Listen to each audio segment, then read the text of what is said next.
Cukinijų bokšteliai vasaros patiekalas ir nelaukit, kol tos cukinijos užaugs didelės, valgykit jas jaunas, nes taip galėtų jūs užaugti dvigubai didesnės, bet kaip mes nevalgom tokių peraugusių dičkių agurkų, taip ir cukinijos.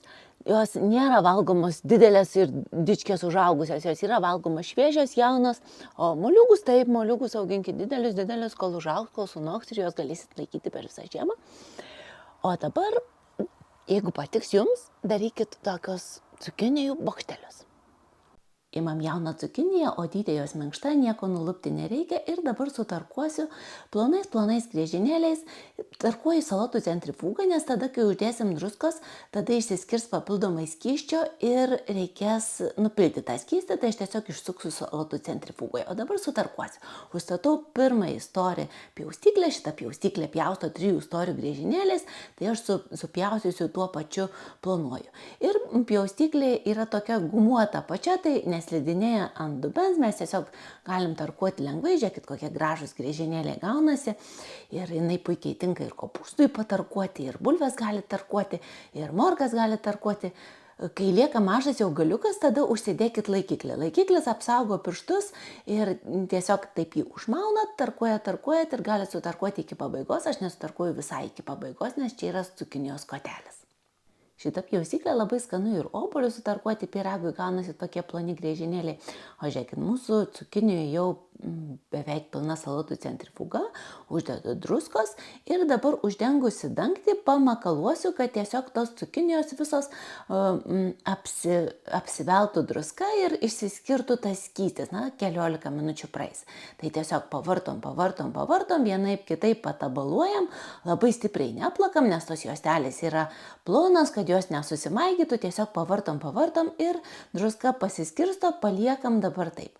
Pasiruošiu plakinę, tiesiog paimu kiaušinį mušu, imu į greitkratį, nes į jį patogu ir paplakti ir pamaišyti. Ir dedu česnakų ir liofilizuotų petražolių mišinio, bet gali dėti kažkokių tai prieskonių, kokių jūs norit, ir paplaku. Keli pakratimai ir taip susikratė mums, galima ir kiaušinėlės taip paplakti, ir blinukus kokius paplakti, ir lietinius paplakti. Aš netgi nedėjau to plakimo sietelio. Ir dabar pasiruošiu miltų ir smulkiai tarkuoto fermentinio sūrio. Tai čia bus toksai mišinys apvoliojimui. Įdedu sūrio ir truputėlį pamaišau sūrį su miltais.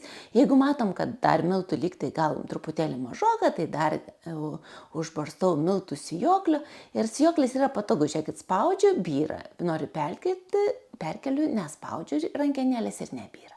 Viskas, mūsų cukinijos jau truputėlį pasistovėjo, truputėlį įsiskyrė skysčio ir dar kadangi skysčio gali būti tarp pačių griežinėlių, aš tiesiog paimu ir pasuku salotų centrifugą. Netgi kai dalį cukinijų nuimsiu ir vėl paskui dėsiu, tai dar truputėlį pasuksiu, nes jos pastovėjusios dar išskiria skysčio. Ir dabar dalį cukinijų griežinėlių susidedu į greitkratį ir taip jas pavilgysiu kiaušinio plakiniu. Nes tos juostelės plonos, jeigu reikėtų vilgyti kiekvieną, užtruktume ilgai, o čia sudedam, maždaug trečdalį susideda, pavartom, viskas mūsų jau yra tie griežinėliai susivilgę, turiu pasiruošus skardą išdėtą kepimo popieriumi ir dabar imu po maždaug iš akies po kelis tos griežinėlius ir vilgau į tą miltų ir tarkuoto sūrio mišinį. Čia tikrai nebūtina, kad visi griežinėliai atsiskirtų, kad visi vienodai apsivilgytų, taip iš akies imam maždaug kokie 6 tie griežinėliai ir pavilgom, tikrai labai greitai gaunasi, gal atrodo čia kebliai, bet truputėlį juos pavartom, sudedami bokščiuką, darom kitą, pavartom, sudedami bokščiuką, darom kitą, gaunasi pilna skarda mums tokių bokščiukų ir dėsim kepti į 180 laipsnių įkaitintą orkaitę, maždaug 23-24 minutę. Matot, vienus pasidariau, dar sudėjau likusias cukinijas, vėlgi vilgau ir darau tokius bokštukus, kol padarom visus. Tiesa, dar nepasakiau, kad kai padarom bokštukus, prieš dedam kepti, užpilam truputėlį aliejaus, tiesiog pašlaksom taip ant kiekvieno bokštuko, nereikia net šaukštelio aliejaus, truputėlį mažiau negu šaukštelis, tiesiog taip užpilam truputėlį aliejaus ir dedam kepti į 180 laipsnių orkaitę 23-24 minutės. O jeigu jūs norėsite įsigyti tokią pjaustyklę, salatų centrifugą ar kitų Tupperware gaminių, visada rašykit man, Astos laimingų indų krautuvė. Pasiruošus jums padėti ir atskiras ačiū tiems, kurie pasidalinat mano video su draugais. Ačiū jums. Iki susirašymų, iki mielų, jūsų norai visada laukiami.